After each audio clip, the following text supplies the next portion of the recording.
All right, and we're live. At least I Woo! think so. What's up? What's up, everybody? Worst interview in the world here with the best closer in the world here. What is happening, stud? I feel like we've already done a whole podcast here, and everyone missed out on the Dude, you real guys gold. missed out on the last 30 minutes. We have just been riffing like crazy on sales and closing and psychology Ugh. and pre-framing calls and everything. It's just, dude, I love talking to you, man. We gotta have a podcast. Yeah, comment below if you'd like to see a podcast where we break down all the freaking like most impactful sales principles that'll stand the test of time. Oh my god! If we get enough comments, maybe I'd consider it. Yeah, give us a hashtag do it if you would like to watch that. Because honestly, dude, I gotta first say, Grant made this incredible little post. I don't know, was it a week ago? It was a week ago. Oh my god! It was on Monday, I think. It was Saturday. It was Saturday. He made a post on Saturday. I took what he offered and just ran with it all week. And I've made 8,000 so far this week with it. You didn't, well, okay, but let's quantify that because everyone's always like, I closed, $10,000 in contracts. I collected 8,000. Yeah, I collected $8,000 into my account. Put that in your bank account. I put that shit in my bank account. You stud. Dude, I love it. But dude, it's honestly, I think you are a master at sales, and watching you sell on stage, sell on calls, just being sold by you during that little 45-minute call, which like I told you at the beginning of the call, I was like, by the way, I'm gonna buy, but I got questions. I was like, wait, let's just see if it actually even makes sense. Right. I was like, that's what I knew. Like, this guy knows his shit. Because if a customer tells me, like, by the way, I'm going to do the loan or I'm going to do this thing, I just have some questions, I'm like, I'm going to have to close you. I still have to close you. Because it may not be as easy as you're telling me it's going to be.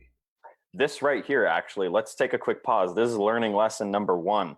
People show up to the phone and you just assume the close, thinking that you can skip steps in the process. It's going to be a real disappointing day for you. Oh, it's so disappointing when someone comes and you're just like, oh, this is going to be an easy buyer. Take them through the whole process. There's really only 6 questions you need to ask, but if you miss any of them, you are like taking huge percentage points off of like being able to close that. Yeah. Huge. Massively. Literally about a month and a half ago, I was kicking myself for probably a week afterwards because I had someone come to the phone so sold. Perfect fit. You know what? I got lazy and I rushed the process and I missed a couple questions and created uncertainty. Right. I got to think about it, Yeah. Let me look at what you got. Yep. 100%. And in that situation, guys, if you were to ever do that, take responsibility and just get them back on the phone. Just go through the process again. Just say, hey, you know what? I fucked up. Like, I was not able to fully serve you, and I want to give this a second chance so we can, restart this relationship on the right foot. Right. Take them through it. I was still able to close the deal afterwards, but it's like a lot of times, if you don't know what to do, you could totally just, then you think you're broken. That's not cool. Right. Like, so many people think that their offer or their products is the reason that people aren't buying, especially if it's a higher ticket thing. And it's usually just a misunderstanding or a miscommunication between you and your customer and the person you're talking to. Like, because in your head, you're like, this is the best shit ever. Everybody should have this. It's amazing. Yeah. In their head, they're like, I don't know. Like, they don't have enough of a reason to part with their money. They hold their money like this and they're like, why should I give this to you? And you're like, because this is amazing. Like, that's not a good enough reason. Like, just because your shit's amazing is not like, there's a lot of amazing things out there. I don't buy every amazing thing I see. Well, dude, this is one of those things where it comes down to it not being necessarily as important for you to know that these are the right answers. Right? Like, I think a lot of people on calls, for example, will get an answer or they'll already have information. For example, I get this question a lot. Hey, so they already answered that kind of question in the type form submission or the application. Do I need to ask the question again? Yes, because it's not about you knowing that it's the perfect fit for them. It's about them speaking out the evidence so they hear themselves say that it's the right fit. So it's not Right. about like you knowing, for example, oh my God, this person needs me right now. That's not enough. It's about you asking, so why do you need me right now?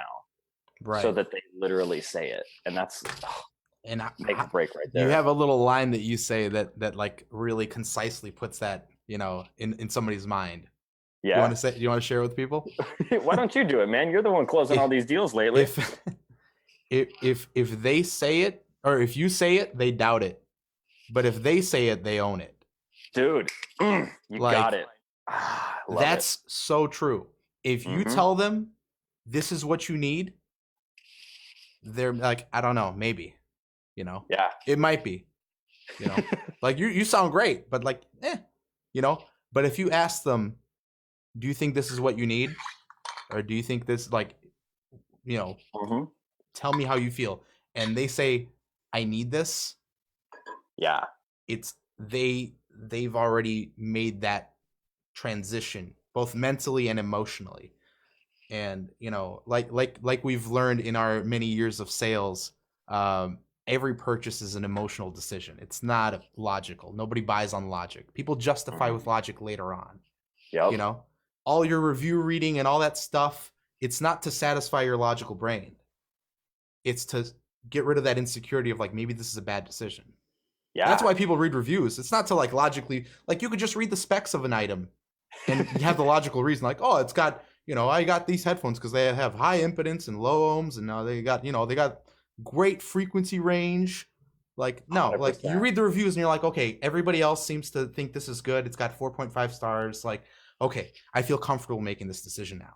It's the same with like any purchase, high ticket, low ticket, doesn't matter. You have to make the emotional transaction as well as the logical transaction. You know? Dude, I was so happy when you quoted that like to the T, because I say this probably in a lot of my live videos, just trying to anchor it in. In fact, drop this below. This will make or break your sales calls. Yes. If I say it, you doubt it. If you say it, you own it. If I say it, you doubt it. If you say it, you own it. And it's not a matter of just knowing this logically. It's a matter of embodying this. Every question you ask, it's not like, oh man, so I think you're going to be a perfect fit for this program. It's, so why do you think this program is a perfect fit for you? It's not, hey, I'm so special, I have all these great results. It's, so why do you think I'm the perfect person to solve your problem? It's not, you need to do this right now or else. It's, what's the cost if nothing changes? Right. And just when you just come from that space, like, dude, you do it naturally. I love it. Because you get it, like framework wise. Yeah. But like, if you could just take a tactic from this call and you were to only do one thing, like just remembering, if I say it, you doubt it. If you say it, you own it, will make such a big difference for people. So big. Yeah. It's dude, it's such a game changer when you learn that. Like, because everybody always sells by saying, okay, we got all these features, we got all these benefits, we got this, we got that, we got, you know, it's amazing. All these people say it's amazing. Look at all these people. And you never let them tell you that it's amazing too. 100%. You know? Yeah. And it literally just doesn't even matter what you say. And I think we hammered that one in well enough. Like, if you guys didn't get that, rewind it until that's part of your DNA. Yes. I wanna grab onto what you just kind of like slid in there. People talk about features, right? And this was a component of the speech I gave at TOB Live. Don't sell the fucking airplane, right? It's not about the Boeing 757. It's not about the, you know, cocktail waitress or whatever, flight attendant that brings your Diet Coke 10 minutes late. It's not about the crying baby. It's not about the life preservers. It's not about the book you brought on the plane. It's about the destination. And so many people spend all this time like, oh yeah, there's this spec and that spec, and I have a Facebook group for you. There's a learning portal. You got to be able to speak to the benefits, because no one cares about the plane. They care about getting out of Wyoming and spending some time on a sunny beach in Hawaii. right? Right. Exactly. Like, that's why I feel like whenever you see like a travel ad, it's never about the plane you're flying on to get there. An airline ad is never about the airline. It's always about look at the places we can take you. You know? Oh, yes. Like, it used to be about airlines, and then marketing people got in and like, listen, people don't buy the plane, they buy the destination. And You know? even if you were to talk about the plane, right? Let's just break it down to the ridiculous. No one cares that it's a 32-inch seat. You say extra leg room so you're not cramped. Right. Right. Don't you want to be comfortable when you get to Hawaii without a crick in your neck and pain in your back? Like, yeah, great. Upgrade to first class. In fact, if I were writing an ad, it would be like, hey, any airplane can get you there, but would you prefer to be comfortable or? Yeah, we'll get you there happy. Just boom. You know? So Dude, I'd love to kind of hear like how you typically present whenever someone asks me about a feature of something. Like, so maybe I'll ask, hey, so do you have any questions for me about the program specifically? And they'll say, yeah, like, what does the support look like? I'm not going to respond with, well, you get 12 one-on-one calls, right? Because I just went down to feature land. Yeah. I would say, well, you know how you said problem. So you know how you said last time you worked with a coach, you just had such infrequent contact that you didn't feel you were able to depend on someone. And so you ended up spinning your wheels and going off track for days and sometimes even weeks at a time. You know how you said problem? Well, what we do is solution. Well, what we do is we have a set weekly call so we can ensure that every single week you're taking the necessary steps to move forward. So that you never spend any time off course. You're able to consistently make progress week after week and finally capitalize on the momentum. Yeah. The inertia that you create when you're taking consistent action, which ultimately allows what you're doing to finally become easy. Does that make sense? Yeah. And so this is how big I actually like mentioned features, right? But it was just, you know how you said this big, hairy, scary problem? Well, what we do is this tiny little solution, which means massive benefit. Because people are always asking in their brain, what does this mean for me? What does this mean for me? What does this have to do with me? Right. And if you can answer that for them instead of letting their pre-programming from their old negative situations come in, then you actually have control again. Right. And the key part of that is the benefit at the end. And the other key part of that, it's a sandwich. Yeah. I've asked you enough questions to understand what you didn't like about other stuff that you've done before or what hasn't worked. Yeah. I understand where you're coming from. I know where you want to go to. Here's what we provide in the middle. Mm-hmm.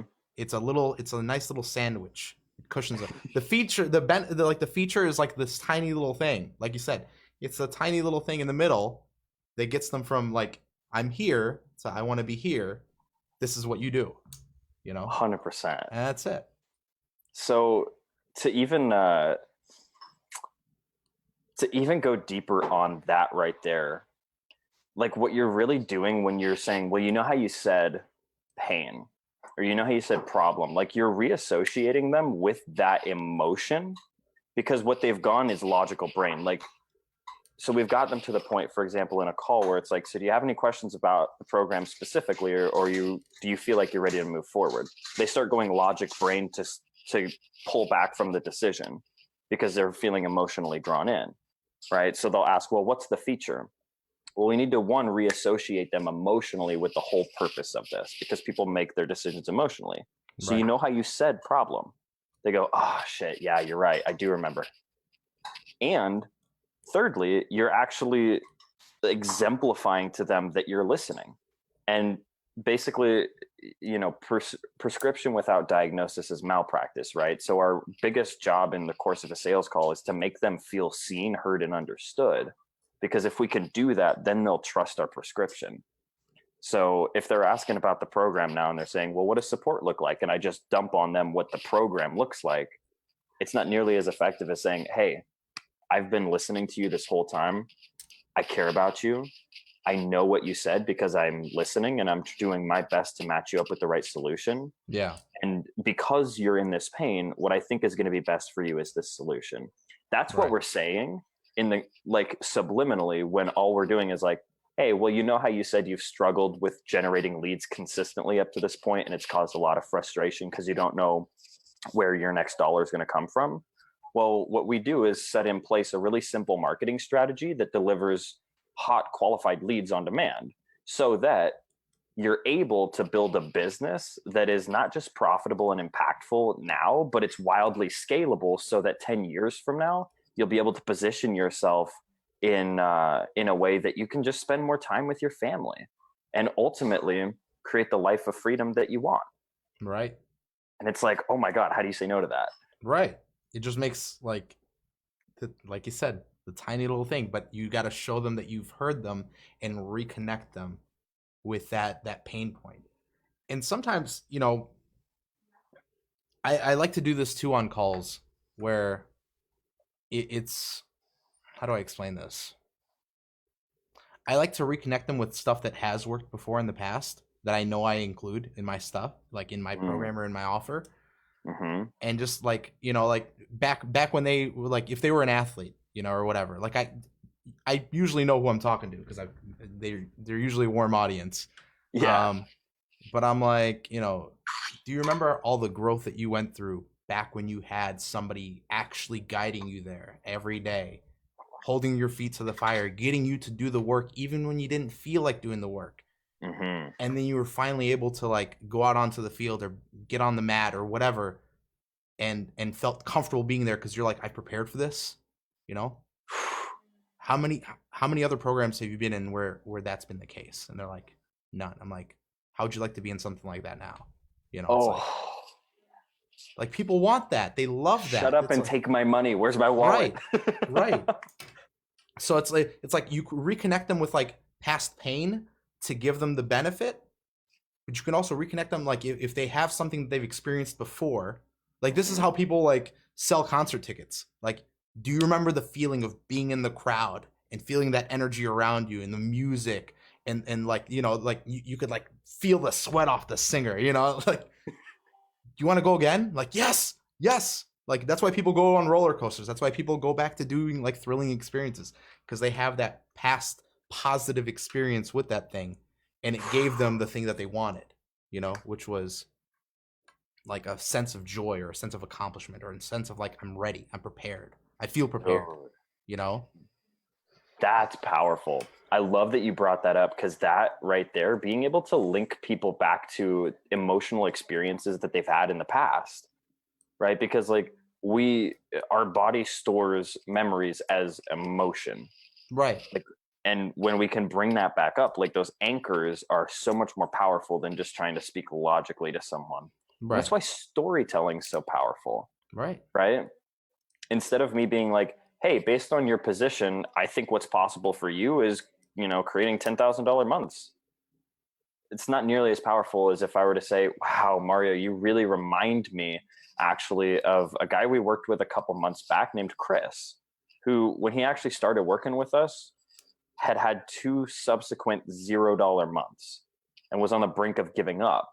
But it was only a couple small tweaks that we made to his business that allowed him to create over $10,000 a month in reoccurring revenue in just 2 months. And some of the key character traits that I've seen in you, like being fucking hardworking, willing to take a risk on yourself, persevering in spite of all the things that you've been through, to continue to reinvest in yourself with time, money, and energy. As long as you continue to uphold those in the right container, there's no way you can fail. So Dude, much more powerful. I love what you just did there, because this leads me to one of the things that I've been trying Break to, it down, bro. dude, leads me to one of the things that I've been trying to like teach a few people. Because this goes beyond sales. This goes into your personal life. This goes into your professional life. This goes into every relationship you're ever going to make. If you either acknowledge or input the qualities that you want somebody to have or that they have shown to have in the past, they will continue to act in a way that is congruent with those good qualities, especially if they're good qualities. So if you tell them that they're a risk taker, that they're a hard worker, that they are ethical, that they are driven and passionate, and that that they have like everything that it takes to succeed in this, then they will behave in a way that has those qualities, and they will get the results, and they will take those chances, and they will have the success. But if you tell somebody like, you may feel insecure, and like you tell them all the negative qualities, which sometimes marketing does to sell like products that are supposed to band-aid these things, like makeup, like the weight loss, all these other things, like you feel fat, you feel ugly, that here, we'll fix it. For positive change, you have to give them the positive qualities that you know are the foundation for that positive change, and tell them that they already have it. Because we all have those things. We've all been passionate about something in our lives. We've all been hardworking at one point in our lives. We've all been driven. We've all had, been risk takers with things. We've all been courageous and brave and honest. Tell them that, and they will continue to act in that way. Especially if what you're asking them for is a lot of money for something. Yes. Like, oh my God, bro, this we get to hammer this one in because this is enormous. I love this one. One, at the root of basically every objection is this underlying feeling that like I'm not enough. Right. So basically we could answer the 3 battle questions, right? Does it work? Will it work for me? Is it simple / easy to apply? We could have yeses to all of those, but if someone on the inside feels like, God, you know what? Like I have tried things in the past and I just haven't followed through. Or like, I don't feel like I'm enough. Like, I feel like I'm broken. Like if there's that underlying feeling, even those 3 vital questions, you won't be able to close the deal and you'll be like, what the fuck? And even if you do, they won't get the results because they already think that they don't have it. Like it's not even about closing the deal. It's about getting them to have that change. The transaction is just the first part. Dude, that's huge. So it's like one of my biggest keys in actually being able to 1, enroll people like effectively, but 2, actually create successful clients on the inside is acknowledgement, right? Like acknowledging someone for the gifts that you see in them, building them up.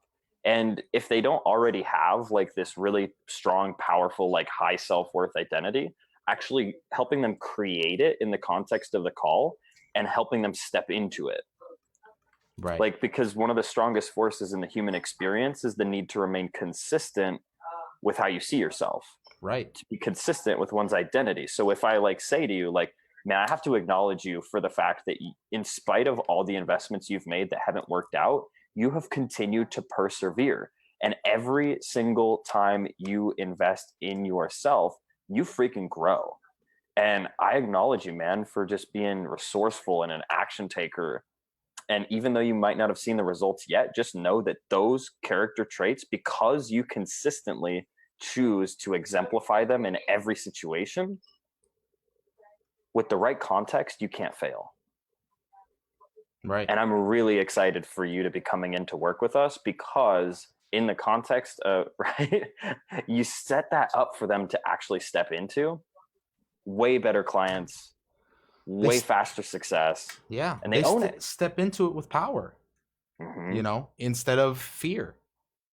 And it's huge. It's huge everywhere. Like they've done studies on with test taking where they had people take a standardized test. They had students take a standardized test where they didn't have any of that, like the demographic information be filled out beforehand. They just gave them the test, not even their name. Like they're just like, take the test and that's it. And then they had them take a separate sample size of students, same demographic breakdown and everything, take the same test, but they had to fill out all those things.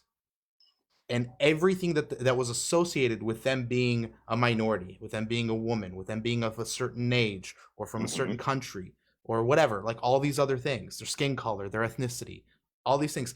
If they had to write down what they are and all those things, they performed worse, or it skewed the data like crazy.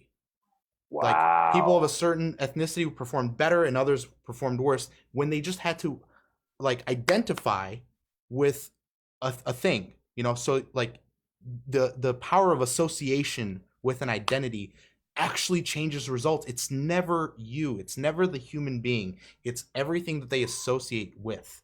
So if you think you're not going to be successful because you're 50, or because you're a woman, or because you're an immigrant, or whatever, if you think you're not going to be successful, then that mindset alone, that's why mindset's such a huge key. That mindset alone will be the barrier. It will be that ceiling that you can just not break past. But the second you disassociate from it and you associate with powerful things like being a risk taker, like being an action taker, like being somebody who makes investments and then takes action to make back their money on their investments and multiply them and do all these other things, if you associate with those positive qualities instead of all the negative qualities that other people have told you your entire life, like that's the difference maker for a lot of these things. And just getting people to associate with those positive traits. Like honestly, even in my program, like with the people that I worked with, I had to help them associate with the power inside them because they don't even know it's there. They think that I can't behave this way because I'm, Catholic, or because I'm this, or because I'm that, like I can't be this. And I'm like, you can be whatever you want to be. Who do you choose to be right now in this moment? They're like, oh, I'll do that when I become brave. I'm like, just choose to be brave. Yeah. It's a choice. It's not. That's it. There's no process to becoming brave. Like you just choose to act in a brave way. There's no process to becoming, a powerful person. You just choose to behave in that way. It's a choice. Yeah. It's a beautiful thing. But if you can do that on a sales call with somebody, they will make an empowered decision the same way that I made an empowered decision when you brought me on.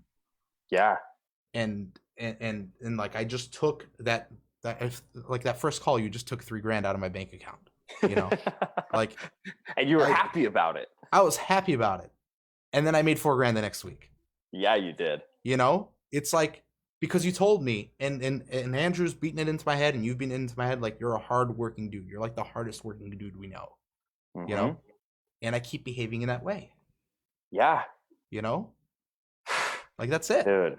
If you told me that you're like, if you kept telling me that I'm lazy and I'm not going to be successful, or I'm not successful yet because of all the bad qualities I have, then I'm going to feel beat down. I'm going to feel defeated. I'm going to feel like I can't accomplish shit. And I probably wouldn't have done anything. And I probably would have asked for a refund or whatever, They're like, hey, you guys suck. I'm out. Dude, like right there, like let's make sure this is hammered home, because this isn't just about sales. This is about creating successful clients. You can sell someone into your program by just pulling on the pain strings, by saying like, wow, man, that situation's terrible. Like, how much is that costing you? That must suck. Right. And ultimately, like I've seen people even degrade others in a sales conversation. Oh, I've seen that a lot. Yeah. And guys, drop below. Is this more valuable than the Cardone Belfort interview, or am I absolutely smoking crack? Dude, that interview sucked. let's just be real. That interview was terrible. If anybody saw it. If I say it, you doubt it. If you say it, it's a fact. It was awful. But anyways.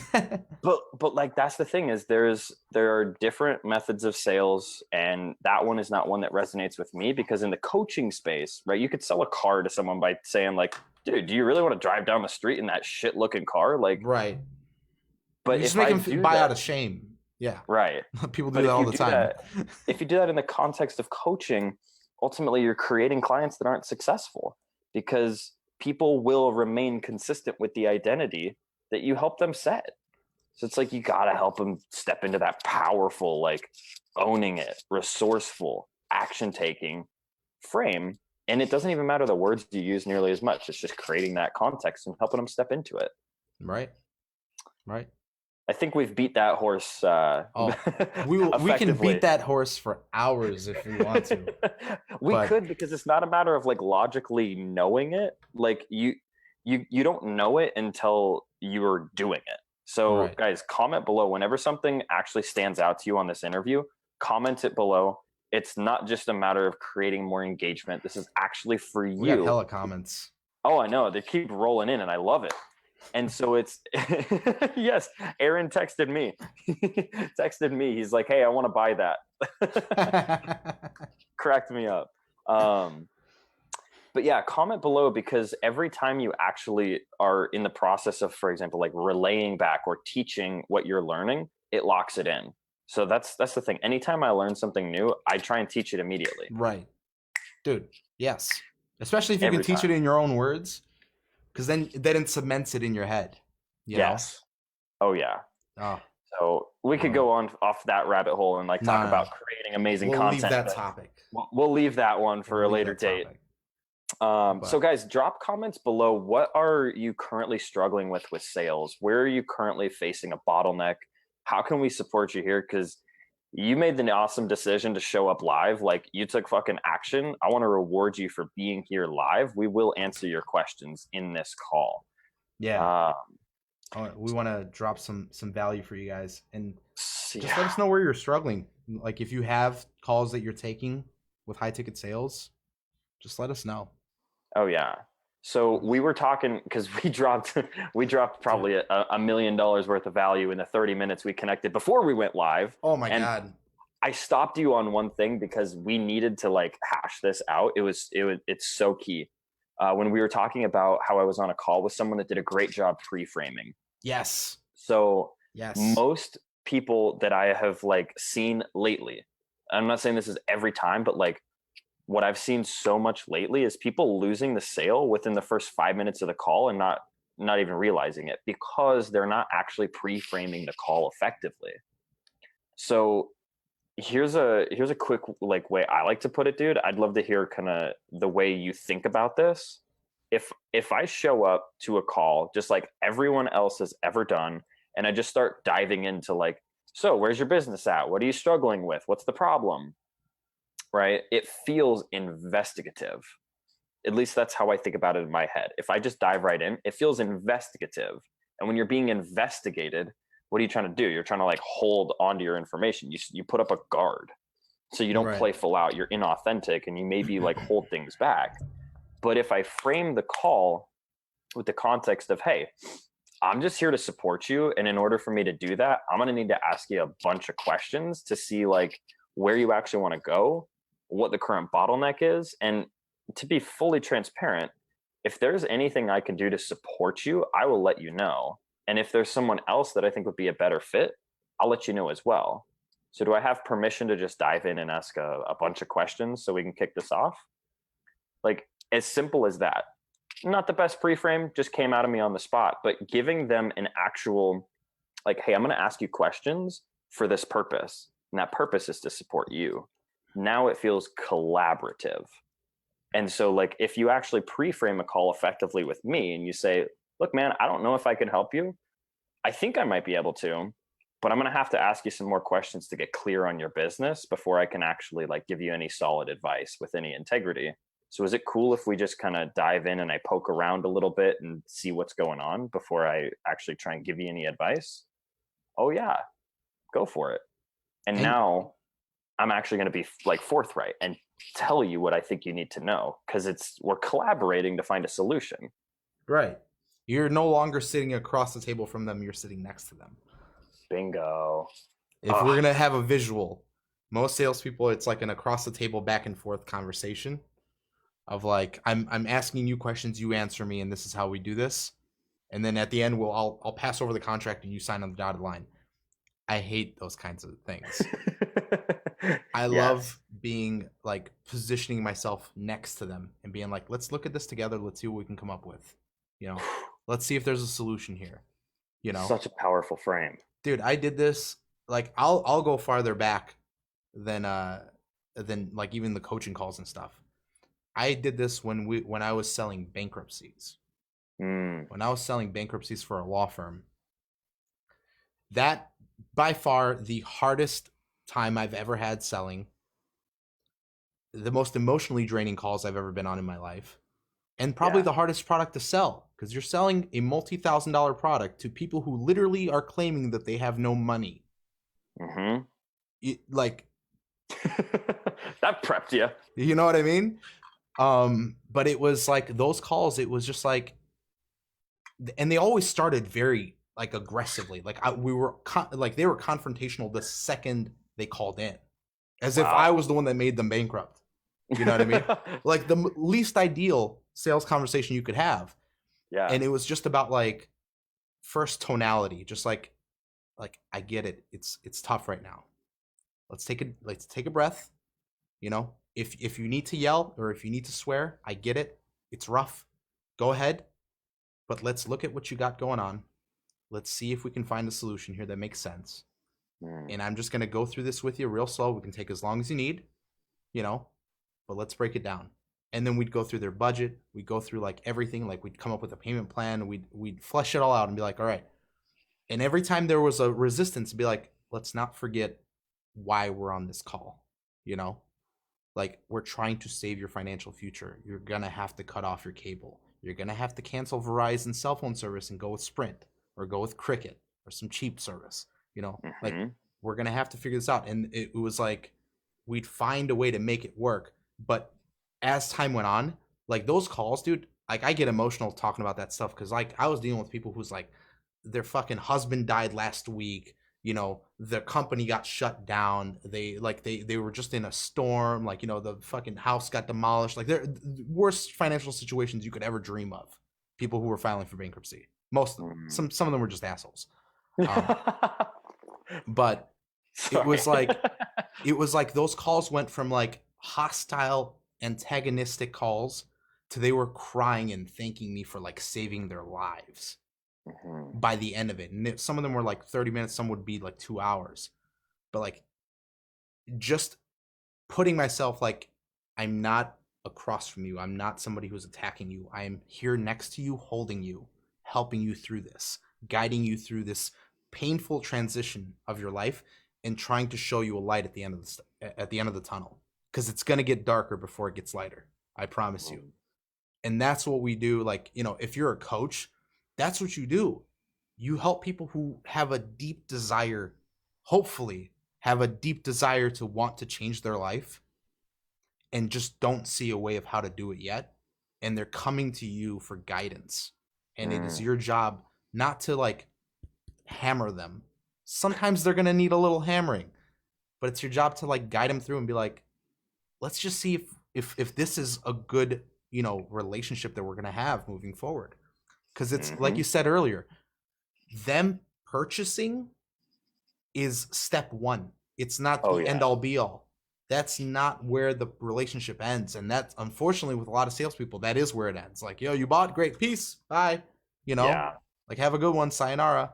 You know, it's getting them to where they want to be so that they rave about you to everybody they meet. They're like, oh my God, dude, like this guy changed my life. He's amazing. I built my entire mortgage business and bankruptcy business around that. Like I broke every fucking record at the law firm. I was like 25% ahead of second place, like by a margin, you know, before I left.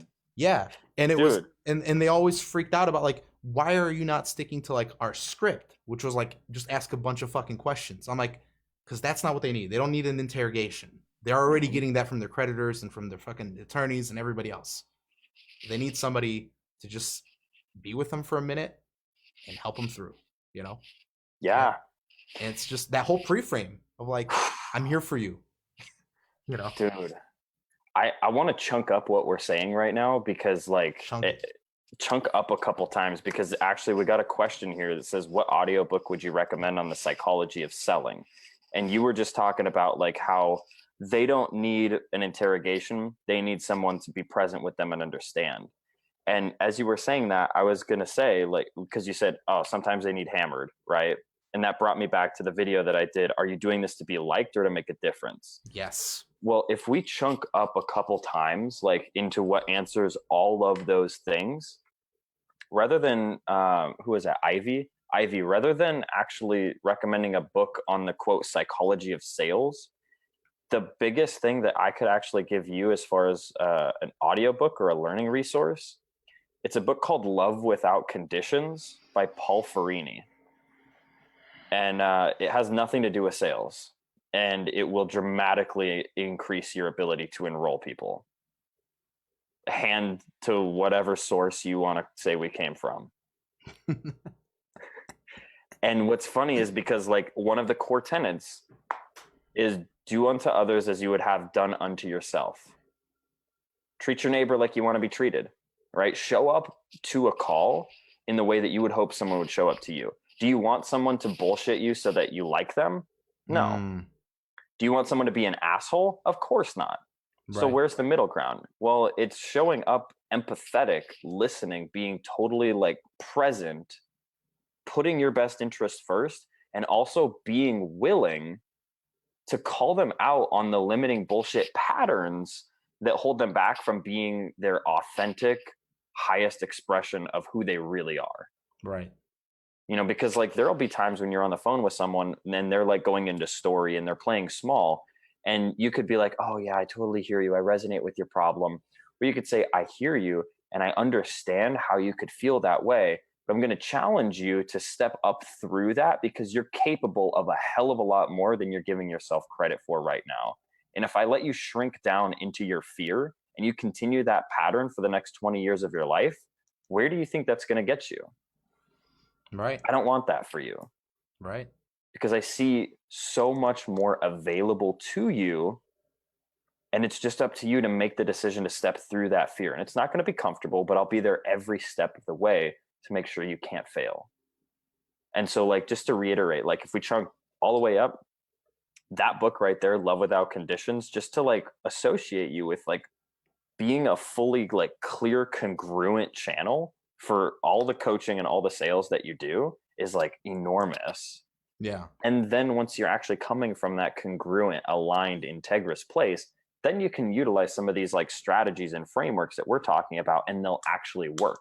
Right. That's why like Mario, for example, could have had the same script as the other, 20, 30, whatever guys on your sales floor and obliterate their numbers, because it's not necessarily even what you're saying. It's who you are. It's your come from, because you're an authentic, genuine, good dude who really wants to make a difference, and people can feel that. Right. It makes an enormous difference. How you show up is so much of it.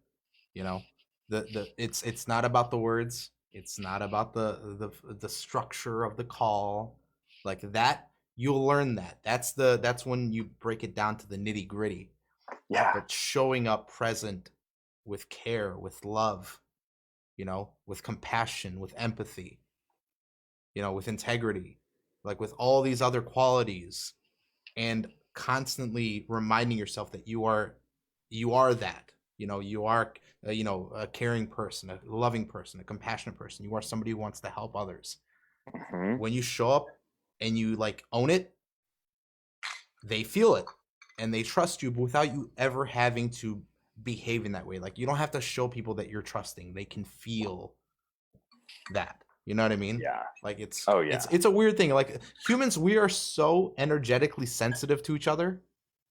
You can tell right away when somebody is just being like sleazy to get your money. You know what I mean? Like they're being slimy. Even if they're saying the nicest words, you're like, this guy has ulterior motives. Yeah. Yeah. It's our mirror neurons at work. Yeah. Like, it's they're there for a reason. Like there's some people that you watch and like everybody's like, oh, I love that guy. He's and if you are somebody who like sees it and you're like of a higher kind of, I guess, as salespeople, we're like pretty sensitive. If we talk about like our sensitivity to others, like authenticity, we can tell right away. We just have such a big sample size. Like, we do. We talk to so many freaking people. Like I can tell right away. Yeah, I heard one time someone say like salespeople are the smartest because they have the most, the biggest sample size. Right. It's like when you just have so many conversations with people, you start to pick up on like the patterns and this, like the way people talk and the tiny little like outs that they'll give themselves. It's like, does this feel like the right fit for you? Yeah, it feels like it might be the perfect fit. Might. You need to be able to like hear those things and catch that and go, might, I'm curious, man, what still has you on the fence? Because if you just let them go through while they've left a back door, you won't be able to actually close the deal. Yeah. Tiny little things like that you guys need to be aware of. It's like a hypersensitivity. Yeah. Yeah. It's like knowing. It comes from just being super present. Like Mm-hmm. not having a bunch of distractions and bullshit going on, but like dropping in and really being with someone. Can I ask you something? Ask me. When you've done calls without video, Yeah. have you ever just closed your eyes and just like been there? 100%, dude. If I do I'm that all not the on fucking video, time. my eyes are closed. Like I can't be looking at shit. I get distracted. Right. It's crazy though, because like you like you're just there. And Yeah. I know salespeople who like walk around the office when they're talking, and I'm like, I act as if I'm there with them in person. Like if I'm Yeah. leaning back and like listening, I'm like, you know, like I'm nodding my head, even though they can't see me nod my head. I'm nodding my head because they can, like, I don't know how, but like they can feel it. It's kind of weird, man. I don't get it.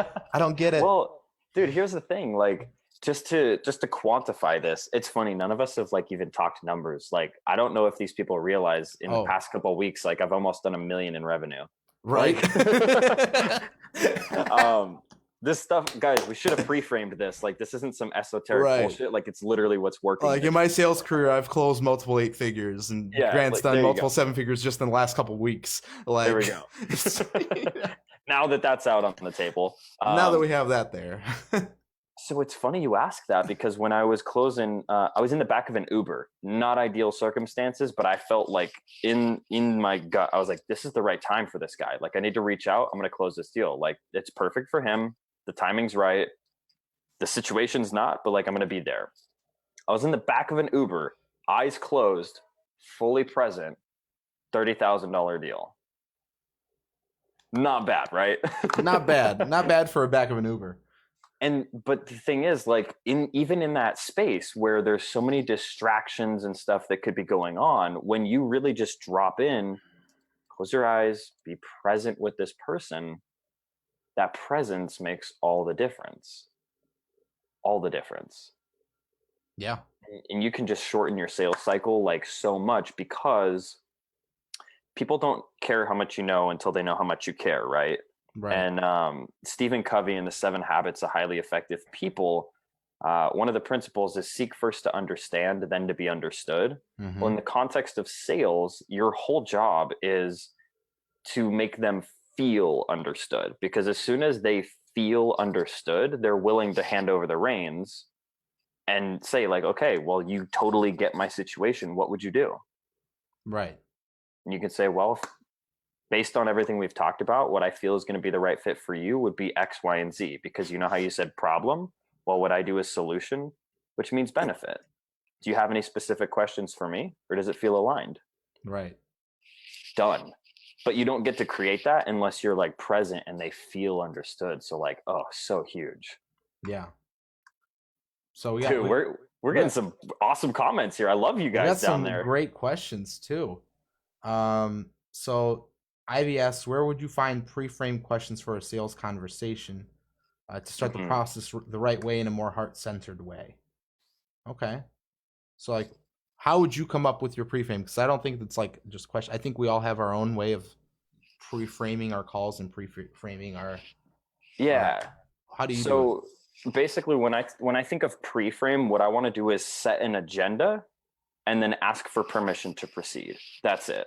So what I'm going to do is literally give them an explanation as to what's going to happen.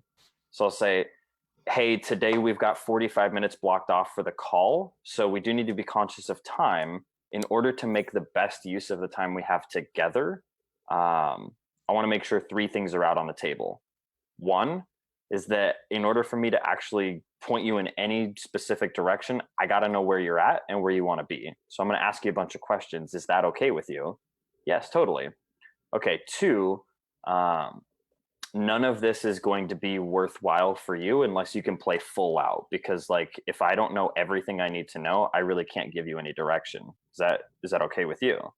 Yes, totally. So I can count on you playing full out. Yes. And then maybe 3rd, like, okay, and like I said before, we have a limited amount of time. So if I feel you start going down a rabbit hole, is it okay with you if I interrupt you to make sure we can stay on track? Yes, Yeah. totally. Awesome. So do I have permission to just dive into the questions? Boom.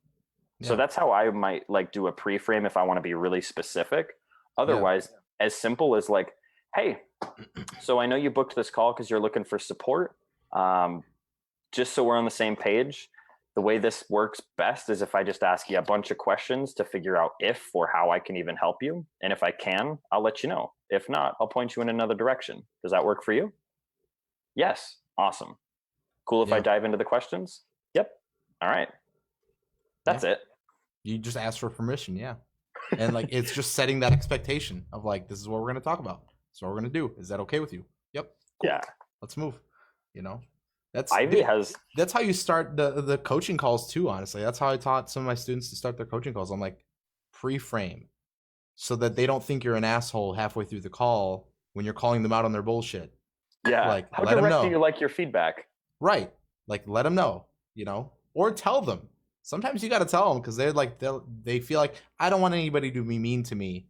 I'm like, I'm not going to be mean, but I'm going to be forceful. Like, you know, I won't be mean, but I'm going to make you uncomfortable. Is that okay with you? Like, do I? And if it's not, it's okay. Ooh, a great one actually. Before you like give direction, because a lot of people will be like, "Oh, I hear that problem. Well, what you should do is this." Right. You want to like ask, like, "Hey, do I have permission to put my coaching hat on for a moment?" Yes. Yes. Or do I have permission to give you honest, direct feedback? Yes. Are you sure?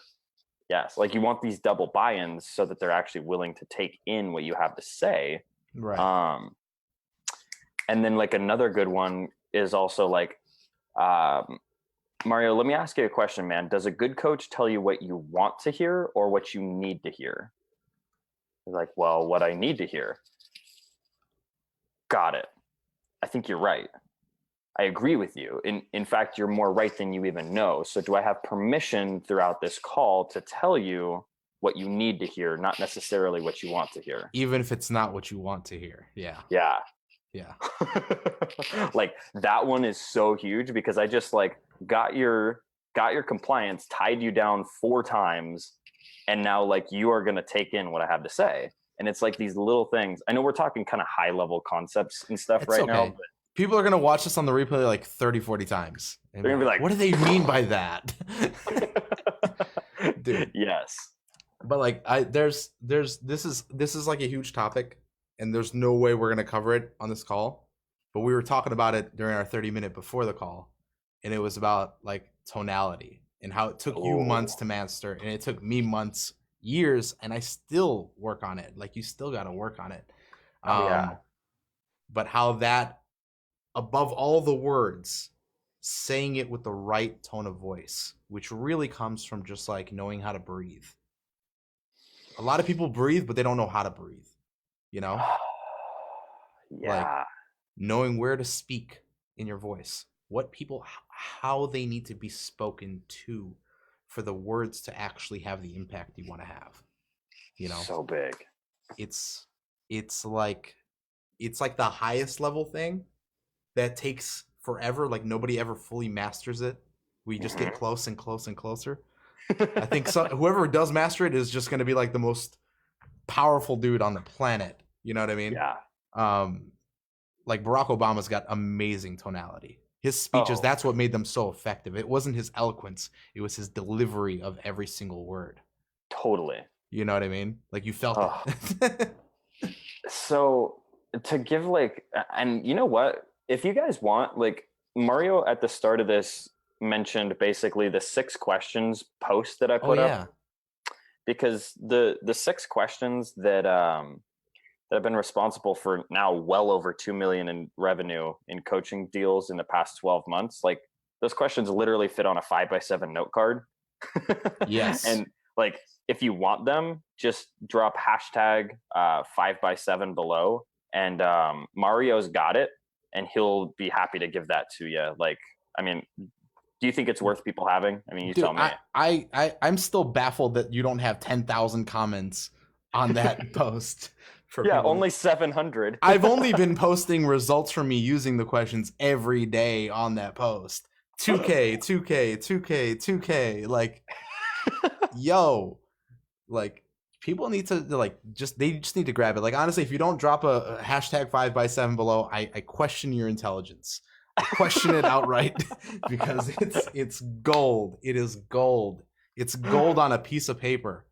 You know, you crack me up, bro. I told Grant, I was like, dude, this needs to be like a $997 product or maybe a $3,000 product, because this easily is responsible for like 5 figures for me, 7 figures for you, like, and I'm just gonna use them forever, and I'll keep track. I'll keep sending you every time I use them and I make a sale. I'm gonna send you a screenshot so you can keep track.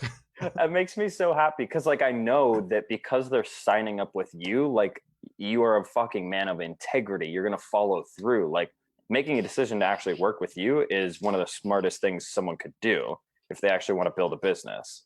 So like it makes me so happy to like actually see that. So don't comment below if you're not a person of integrity, because like I don't want that being in the wrong hands. Yeah, this is too powerful. Like I know this is like a cheesy thing to say, but like these questions are too powerful to be used by people who are manipulative, or because want they to just work. take people's money because they work, and they're not like sales questions. They're like deeply emotional, resonating questions that you can use like in just your regular day-to-day life with people. Yeah, you know, it's it. Like they are the questions of influence, like to guide someone to make a decision. So like actually, I don't even need to say, let's just say this, like karma is real. If you do the right thing, good things will happen to you. Yes. If you do the wrong thing, a power a lot greater than me is going to punish you for it. So anyway. Sue's being she's such a smart ass. She's like, I already got it, but it's on an A4 letter sized paper. All right, Sue. Rewrite it on a 5x7 and make us honest men. Well, I decided. So what the people will find out is it's even better than a 5x7, because it comes with accompanying video resources and some mindset principles. Yeah, the mindset principles are great, dude. Well, I'm curious to know, because like obviously that's just one small thing. Like you and I could literally talk for hours. If anyone would be interested on this stream, of something, maybe a course, a masterclass on sales, like if Mario and I were to put together something that you were to want to spend money on, something that could potentially bring in, I don't know, just like you, $2,000 a day, a shit ton of money. Would you want something like that? And if you did, what would it look like? Because we don't have any plans of building anything, but if there's enough demand, shit, like we got so much knowledge, like I'd love to be able to give it to some good people. Yeah. Dude, I would love to drop something on some people. I know, right? I got my coaching program. I got my 90-day accelerator, but like I would love to have something that we create. Yeah. Around sales for like everybody. Cause I honestly, dude, like my girl works as a small business lender, and there is a recession here. It's not coming. It's here. It's happening. It's already happening. And the only people, especially if you have a job, the only people who keep their jobs during a recession are salespeople. Everybody else is an expense. Salespeople are the only revenue generating part of a company. Bingo. That's it. So like, learn this skill and you'll never be without money. You'll never be without food. You'll never be without shelter if you have this skill. And sales is just effective communication. Like, bingo. I hate even just calling it sales, because it's just effective communication. It's knowing how to speak to people and understand them on a deeper level than the words that they're telling you. You know? Yeah. We were talking about how you use that one line that Jordan Belfort teaches in his straight line persuasion. Where like he's asking a question here, but he's really saying something completely different with the tone of his voice. Yeah. And it's that understanding, like if somebody's talking to you, like we all have like a simple understanding of like how tonality works. You know, you got sarcastic tonality, which is like somebody says, yeah, right. And that actually means no, you know, like we get that, but it's the subtleties that nobody ever, like very few people ever pick up on. That make the difference between like a 9-figure closer and somebody who's struggling to make like even like $50 at their job, you know, selling. Yeah. So let's put it this way so that it like really lands. Yeah.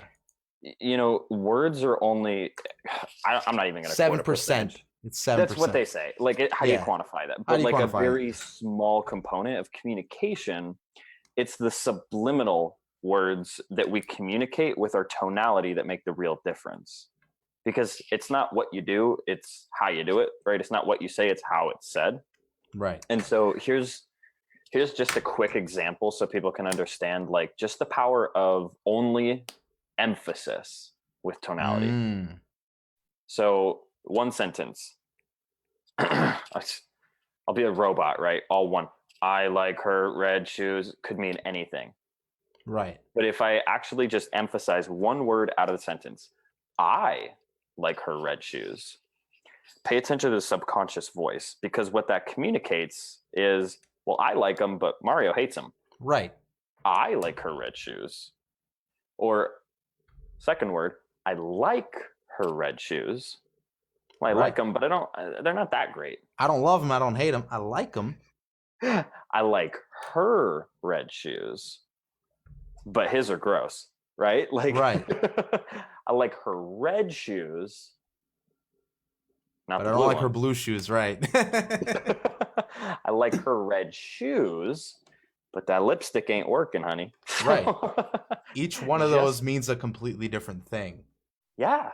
And so being able to actually be conscious, this comes from one, having a great coach because the eyeball can't see itself. And two, actually listening back to your call recordings so you can feel and experience the emotion you're conveying. So what Mario was talking about is a closing tonal pattern that is so key, because what you need to do to create a sale when there's some uncertainty is you need to infuse certainty with your tonality. You can actually feel when I'm doing this right now. Just listen to how I'm saying stuff. You need to infuse certainty. And then, because if you just close on absolute certainty, it feels like you don't care. You then need to be calm and caring in your tonality, like this, like a friend, a trusted guide, a mentor who just wants what's best for you. And then, because last but not least, like, if you make it a big deal, so will they, right? You need to actually create a no big deal. Dude, you and Jordan Belfort, you in that straight line. Yeah, so you end with a reasonable man. Reasonable man, right? So he just has such a good way of explaining that, but it's the same tonal pattern, right? Yeah. You infuse certainty, you show them you care, and you make it no big deal. And so it's like certainty. So let's do this. Let's get you plugged in. Let's get you all the support and resources you need. And believe me, if you're even half as successful as the rest of the people we've worked with, right? This is total certainty. Like if you had two brain cells to rub together, you'd have a fire, right? If you're even half as successful as the rest of the people we've worked with, now that would sound like I'm a total dick if I just like stopped there. I'm going to be a calm, caring friend. Look, Mario, the only problem you're going to have is that we didn't get started 6 months sooner. Finish on no big deal. Sound fair enough? Is that something you can do? Does it make sense to you? It's like, believe me, if you only get half the results that you're actually shooting for, think about it. You'll still have doubled your revenue, which is pretty freaking great progress for someone at your stage in business. Make sense? You can't do anything but nod at that. Like that's just like it's the natural reaction. Like, yeah. Yeah. That sounds reasonable. Sounds pretty reasonable. Great. So do you want to just take care of that with a Visa or a MasterCard? Right. Right for the jugular. Or you can play a little more coy, like, believe me, like this is going to be the best decision you made all year. I guarantee it. And look, even if you only get half the results we talked about here, you'll still have doubled your business. Sound fair enough? Like, I guess so. Cool. Well, Mario, where do you want to go from here? I'll put it back in your court. Let me sign up then. Okay, go ahead. Send me the thing. Let me do it, man. I got it. You're right. I totally believe it. I love it, man. So big. And that right there, like, yeah, we could do a fucking 2-hour-long masterclass on tonality and it still wouldn't be enough. Still wouldn't be enough. Yeah. Dude, I use it. Okay. My girl's totally going to watch this video, but I'm just saying it. I use tonality all the fucking time in my life. It's just communication. It's just communication, but being intentional with it makes it so much more powerful. Like knowing what you're using and how to use it. It's like having magical powers. Like, yes, you should be responsible. Yeah. But it's so awesome to have them. It's like, honey, do I look good? Yeah, you look good. Right? Or, you look good. You look amazing. It's just how you say it.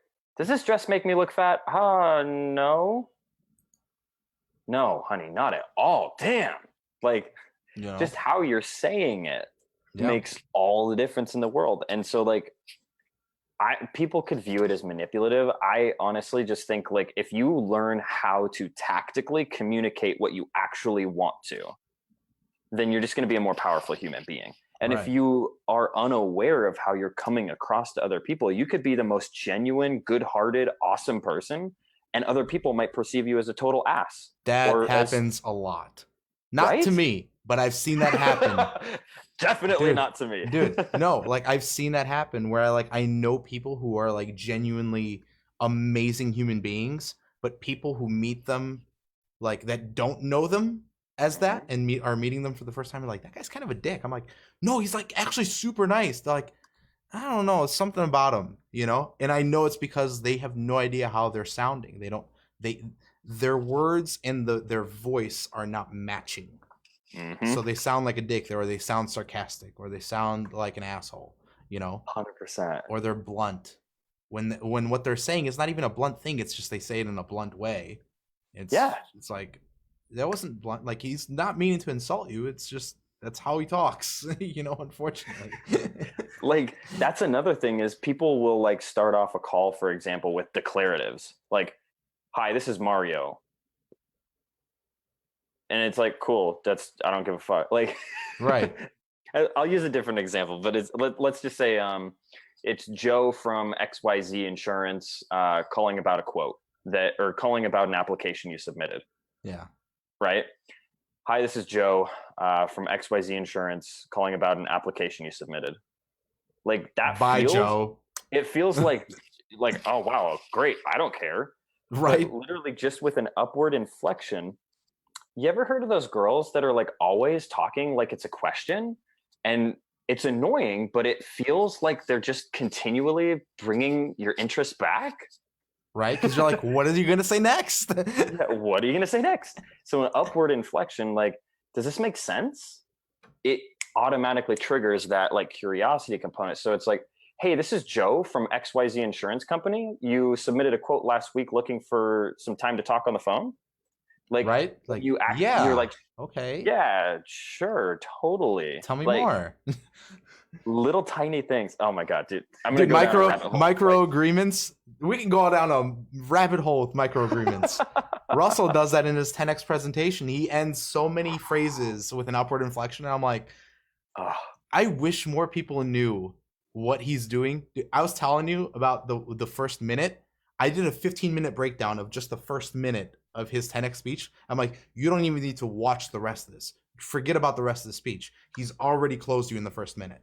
You're done. Like, if you were paying attention during the first minute of his presentation, you will buy at the end. Because he got like 4 physical compliance agreements. Like, he got them to like put up your hands, put up your phone, turn on the light, take it out of your pocket.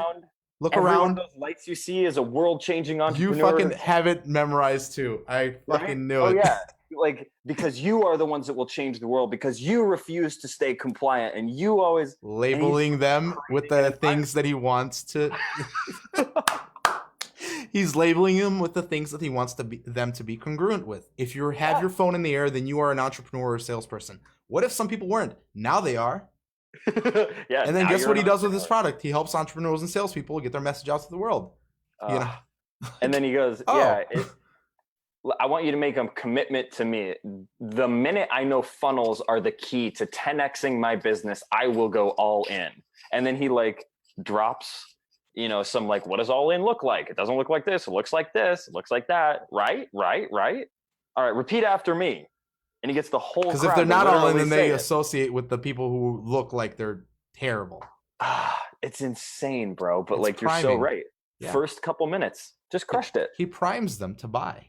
immediately. Oh, That's why he converts so well. Like that's what, and he's not. Here's the thing: he's not even a great stage speaker. Like he if talks so fast, he would you benefit can't from even pausing every follow once in the a dude. while. You can't follow. I don't know when he breathes. I try to keep track of his breaths. I don't think he breathes. I don't think so either. But dude, like we honestly we could keep going for like 2 hours. But Yeah, do you guys even find this valuable? Drop a comment below. I What know is they your do. biggest? What's your biggest takeaway from this? Because I really, really, really, really don't want you to have watched this video just for fun. Because if you don't do something with it, what did you do with your time? So drop a comment below.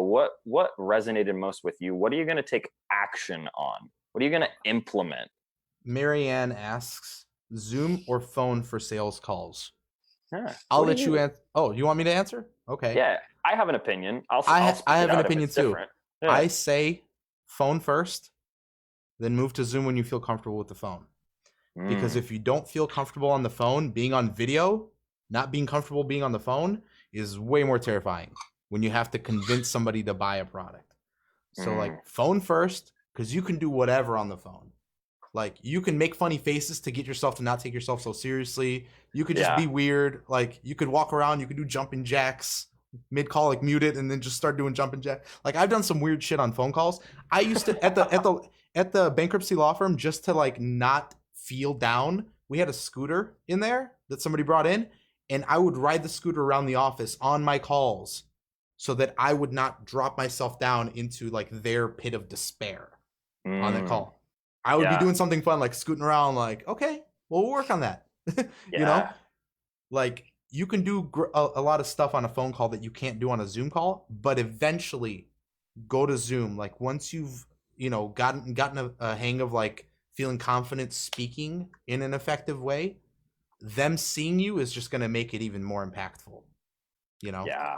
Oh my God, so much. That's my take. What's your take on it, Grant? Yeah, I love the way you put that, and I'm actually going to agree with you for a moment and say, like, because when I was in Costa Rica, one of my guys, David Mailer, was actually coaching someone through a call because like she was getting or like coaching her through how to deal with calls where she would get up a lot of emotional charge.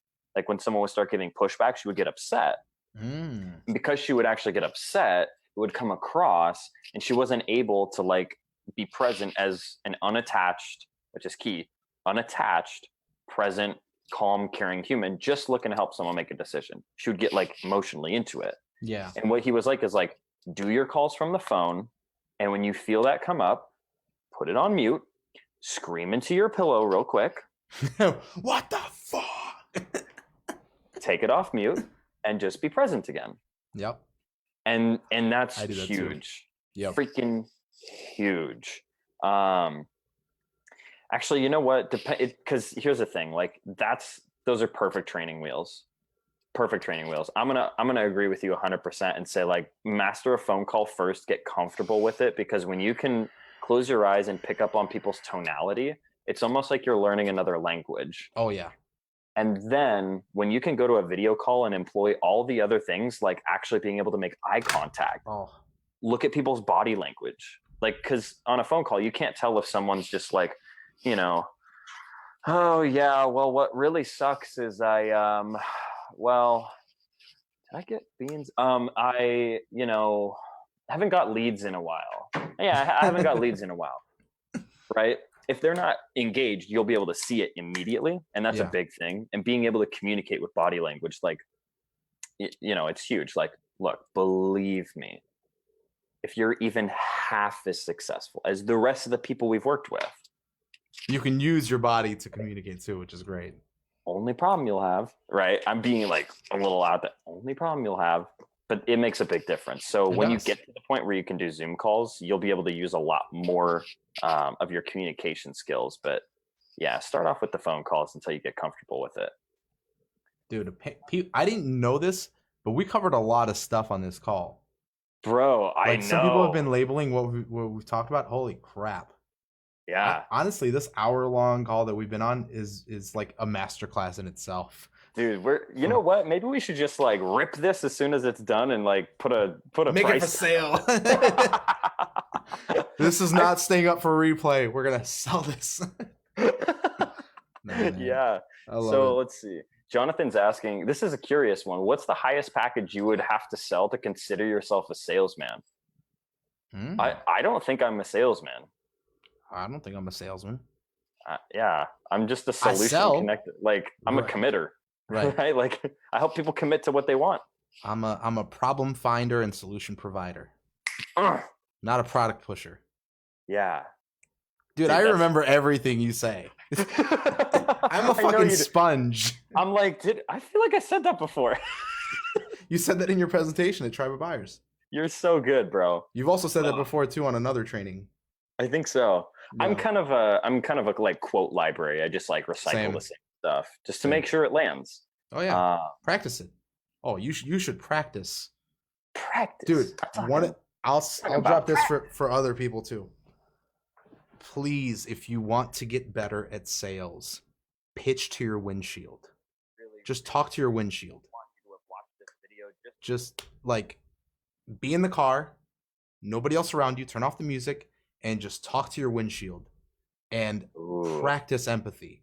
Practice imagine you're talking to your grandma or whoever, and you really need them, like they're like Brad said, like he was the guy that they brought to the hospitals to, like, after people would overdose or whatever, and he needed them to go to rehab.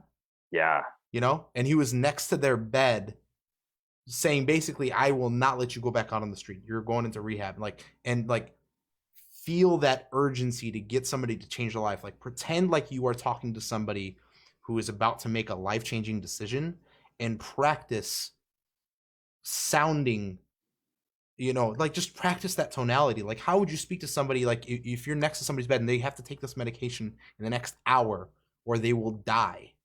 Mm-hmm. You're not going to be like, well, I think you should do it because, no, you're going to be like, dude, this is going to change your life. This is going to make your life amazing, and all you got to do is make this small investment. And I promise you will end up better on the other side of this.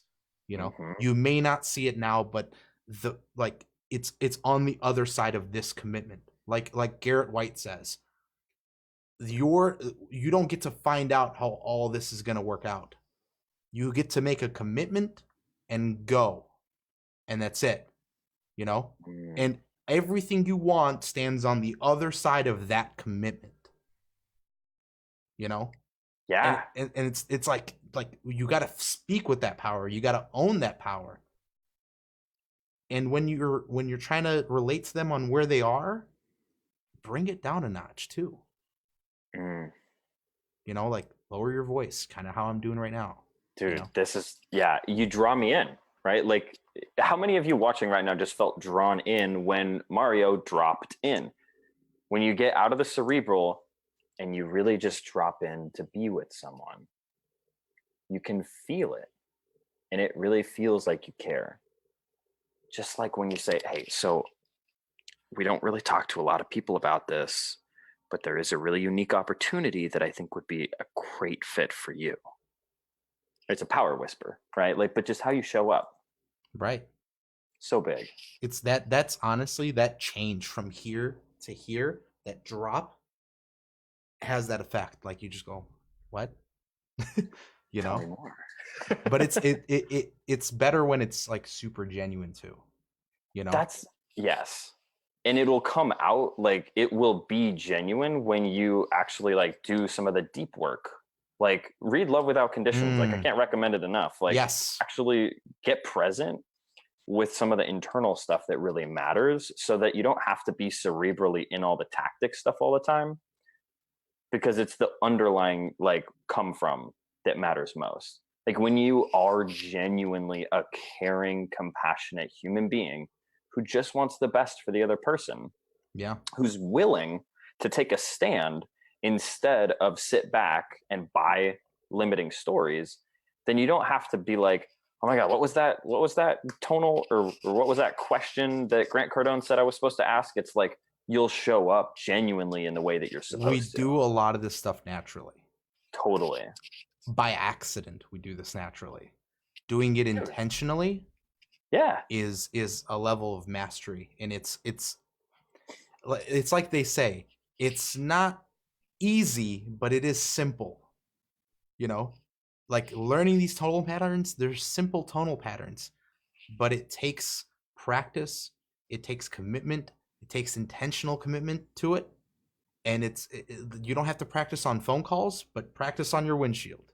You know, practice on your windshield. I did this, dude. I used to sell vacuums. I used to drive all over the state of Illinois selling a $2,500 vacuum. I sold Kirby's.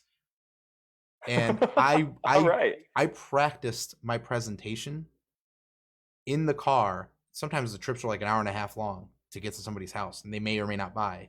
But like I would practice to my windshield and just pretend like I was talking to my last customer. And if they didn't close, I would be like, okay, I know where I messed up there. Let me practice that so that next time I have this opportunity, they buy. Because I had one, it still sticks with me to this day. It happened 6 years ago. It happened forever ago. There was this house that the kid, like their child had asthma. Their child had like a horrible breathing problem, and it was because of all the dust in their carpet that would come up into the air from them like running around their house, you know. And the kid would run around and dust would fly up, and then he'd be coughing for like a half hour, and he was coughing when I got there. And after we ended up cleaning up their, because we always offered a free cleaning of one room, you know, I had their kid run around the carpet, you know, because I asked them like, what you know, why is cleaning up all this dirt important to you guys? They're like, well, every time he plays, he's always coughing because of all the dirt. And the kid ran around the carpet, and I'm like, how do you feel? He's like, it's amazing. I feel like I can breathe again, you know? And like, I didn't ground that in them. Oh, man. And I was just like, that's awesome, you know? Instead of being like, that's amazing, you know? Instead of like, because I was afraid of being vulnerable, but like, I was like my eyes wanted to like well up, and I wanted to be just so happy in the moment, you know, with them there. But instead I went back to like high energy sales guy. Yeah. And I left, and I was like, I will never let an opportunity like that pass me up again, because they didn't buy. And their kid could breathe, and they didn't buy because I did not let them feel that. I try to override it with excitement instead of taking it for what it was, which was an incredible moment, you know? And I still remember that fucking sale. Because it was like, that could have changed that kid's life. That kid could have been playing in his house every day and never had like another worry about like coughing up a lung or going to the doctor. You know? So like selling, to me, I take it personally. If somebody doesn't buy something that I know is going to change their life, I take it fucking personally. Because you never know what the catalyst for somebody else's like success is going to be. You don't know if it's you, but if they don't come to you and you help them, like, it may not lead to the opportunities that they're going to have later on, you know? Like one of my students, David Waldy, he's going to see this. He's going to see this video. He's a speaker now for Tony Robbins. He's going to be on stage. He's going to Arizona in December. And if I had not gotten him into my program, and we had not hopped on a call about a month into the program where he was struggling to film his 3-minute pitch to them, and was just not able to put it together and record something in under 3 minutes, and I wasn't able to be there for him in that moment, he may not be able to go to Arizona. He may not have been a speaker for Tony. And that was like one of his dreams, you know? And if I did not sell him into my program early on, that may not have happened, you know? Like, that's the kind of responsibility I take for sales. And I think if you have an amazing product and you have an amazing thing that you can offer people, I don't care if it's ClickFunnels, I don't care if it's a fucking magic sponge, whatever. Like, if you don't have, like, if you have something that could change people's lives and you are not taking sales as seriously as you should and learning how to communicate effectively as seriously as you should, like, you're missing out on opportunity to change other people's lives. You know, you could save lives. Brad could have lost lives if he didn't take sales that seriously. When he was bedside with those people, you know, 100%. Like, and that's how personally I take it. So I think, you know, recalling those things, practice, treat sales, treat communication like your life depends on it, because somebody's life will. If it's not yours, it's somebody else's that you're going to serve. You know, if you didn't sell your wife or your husband on marrying you, which that's really what it is. It's a fucking sale. You know, you got to convince them that you're the one that they want to spend their life with. Maybe your kids don't get born, you know? Maybe you wouldn't have had the kids that you had. Maybe like, you know, in the lives that they're going to change. Like this is getting like real esoteric, but like the ripple effect of what you do, like you don't know what it's going to be. You know, so like take this seriously, because communication is the lifeblood of humanity. Relationships are built on communication. Dude. Economies are built on communication. You know, like everything's built on this. This is how passionate I get about this shit, man. Bro, I wanna sit here and just hammer that in, but I feel like I couldn't have put it any better myself. I love you, man. It really is. It's the biggest thing, you know, because there's nothing more sad than an artist dying with their music on their lips. Oh, right? If you have an amazing gift to share with the world, but you can't articulate that, you can't enroll anybody else in it, it's worthless. And as sad as that might be, as you know, it's true. yeah. It doesn't matter how great your idea is. If you can't enroll anybody else in the possibility, it doesn't exist. Right. You know, it's crazy. I mean, and even look at it like this, right? Like MP3 players existed way before iPods did. Yeah. But like, what do you say when you like have a music device? Like it's an iPod. I have an iPod. Learn how to fucking sell it. Yeah. Like it doesn't matter like what you've created or what you want to build. If you can't sell it, if you can't get somebody else to believe in that, if you can't enroll teammates in the opportunity to work with you, like if you can't communicate in a way that brings people and inspires and motivates action, yeah, then you're missing out on the number one most important skill you can possibly have. Yeah. In life, in business, in relationships. It's so big. So dude, like just like you were saying, you know, with that kid, I mean, like that even hits my heartstrings because, you know, a lot of what we're doing, like for example, if I help someone build their business, sure, that means more money, but what does it mean 2-3 steps down the road? More money, maybe they can actually afford to hire a team. Well, one, they've offloaded work from their plate, so maybe they now have more time to actually spend with their family so they can be present. Well, guess what happens when you pay someone to work with you on your mission? You're putting food on their table too. And so maybe now you've created the ability for another family to actually, you know, feed and clothe their children. And because those kids are fed and clothed, they don't grow up in poverty as destructive members of society. They grow up in a way that they want to contribute and give back. And like the ripple effect just goes on and on and on and on, but only if you can clearly and effectively articulate and communicate in a way that drives people to take inspired action. So big, bro. It's crazy. It's amazing. Mm-hmm. That's why it's love a big responsibility, but it's you gotta like feel it. You know, you have to be in touch with that. Yeah. And that allows you to show up on sales calls with presence, with genuine care and love, because you know what it could mean. You know, to be like heavy too. Do you remember when I was like giving the speech at TOB, like the example that I gave, like when you have 100 reasons why saying yes is the perfect, like is like ultimately going to benefit someone, and they've got maybe 2 or 3 reasons their fear should like exit, and like you just have this heavy weighted presence. Yeah, you're an immovable object. Yeah, they can throw a little tantrum of like fear and worry and anxiety, and you can be calm and present with them. Say, I totally hear you. And it's not a problem. Listen, we'll walk with you every step of the way to make sure that this is the last time you ever have to deal with that problem. Provided you put in the work, you cannot fail. Yeah.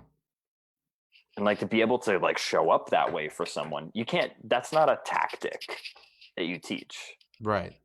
It's a come from that you develop by being really associated with what matters. And that's why I had people like commit to going first, because you can't do that for other people if you aren't willing to look inside yourself, if you aren't willing to do the deep work, if you aren't willing to invest in yourself, if you aren't willing to continually up level your own life, you can't show up in that way for other people, because as a coach, as a salesperson, you are source. Right. It's 100%. dude, communication starts from within. How you Mhm. talk to yourself is how you talk to everybody. Yeah. If you talk to yourself with fear and insecurity, guess how you're going to come out on your sales calls? Fear and insecurity. A real unenrolling mofo. And real unenrolling mofo.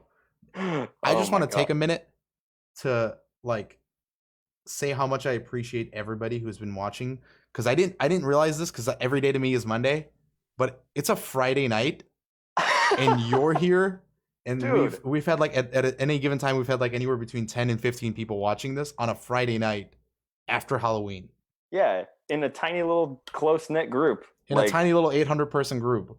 Yeah. Like, I applaud you guys. Whoever, like, all you watching this, I love you all. You guys are awesome.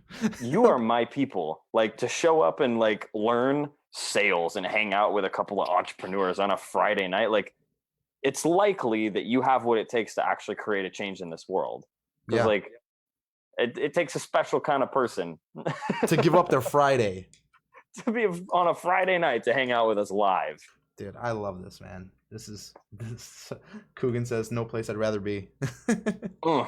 Nothing I'd rather do, man. Dude, I love this. If this helps just one single person Oh. watching close one more deal that changes one life, that as a result of the ripple effect changes their entire world, their own ecosystem, Yeah. was worth it. And I have a feeling that the people that took their time out of their night on this Friday evening, like probably even more than one person is going to close more than one deal. Yeah. Oh, Probably. I know it. Especially if they commented 5x7 below. And they have they're the gonna 6 questions responsible for $2 million in sales in the past 12 months. Seriously, hey, if you haven't yet, do a hashtag 5x7, and I will send you the document that Grant shared with me earlier this week that I've now used to close over $8,000 this week. But here's another thing from what you said too earlier, just like a minute ago, about how showing up with like that heaviness of like, I got 100 reasons why you should say yes, and if you have anything less than that for why you should say no, like there's nothing you can do. I'm an immovable object. Having like that integrity too, of like, especially if you're a coach, especially if you're a consultant, or you're somebody who wants to help people make investments or make big commitments in their life, or like do big things. And this is, I probably not like gonna have a lot of fans for saying this, but like, you first also have to be that which you are putting out there. Like, the reason it's easy, I hate to make it sound this way, but like the reason it's easy for me to sell a $2,000 or $4,000 program on the phone is because over the last, what's it been, 8 months? Over the last 7-8 months, I've myself have invested and committed over 50,000. Yeah, you stud. 2,000 to me is peanuts. That's why to me it's like it's a fucking no-brainer that somebody should invest, because I've invested that much and I've committed that much, but I've also made a lot more than that too. And I said this at Tribe of Buyers when Andrew, I didn't even know he was going to put me up on the mic, but he was like, hey, because I was the first one that signed up for the 7-Figure CEO Mastermind. Yeah, you were. Like, Mario, get up on the mic. I was like, okay. And I just like on there, I was like, you level up with your commitments and your investments. Mine was $100, the One Funnel Away challenge. Then it was 2,000, the KBB. Then it was 7,000, Authority Accelerator. Then it was 25,000, 30,000, fucking 7-Figure CEO. And there's been a lot of other $1,000 to $3,000 programs that I've done in that time, but I've leveled up with every single one, and I've made more with every single one too. And there's so many people that try to make it in this world by doing like watching free YouTube videos and like, buying like $50 programs or like $100 course or whatever. And then they try to go out and sell a higher ticket thing. And it's like, you yourself have not done it yet. That's why you're struggling to sell it, because you have not yet made that kind of an investment, So you're coming from a place of incongruence, with a lack of integrity and a lack of like you say one thing but you've done another, you know what I mean? And they don't match, and they can feel that. People can feel that, Yeah. It's and I love this because here's the thing, dude. Like I posted in the comments, you can't lead someone where you haven't already been. There's Yes. this mindset of, well, you know what? It's like people standing in front of a wood burning stove saying, hey, as soon as you give me heat, then I'll put wood in. Right. Oh. Or saying like, you know what? As soon as I get in shape, then I'll go to the gym. I can't go to the gym. I'm out of shape. I'm fat. They'll make fun of me if I go to the gym. Like, that's who the gym is for. It's for people out of shape. It's not for the people in shape. It's funny because like what you were saying is like, you didn't say, so I made more money and then I invested more. You said I invested more and then I made exponentially more money. You Yep. stretch your comfort zone by actually putting a fucking flag in the ground. Like, I'm committed to living at this potential now. Right. Like, I am not living below it.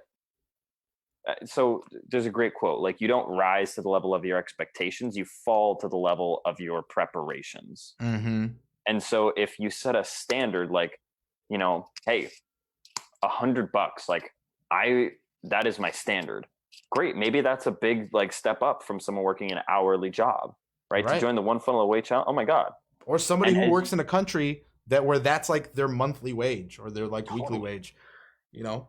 And you set that and then you're like, wow, now that's my baseline. And like, I'm going to operate above that. Like, but I'm not going below it.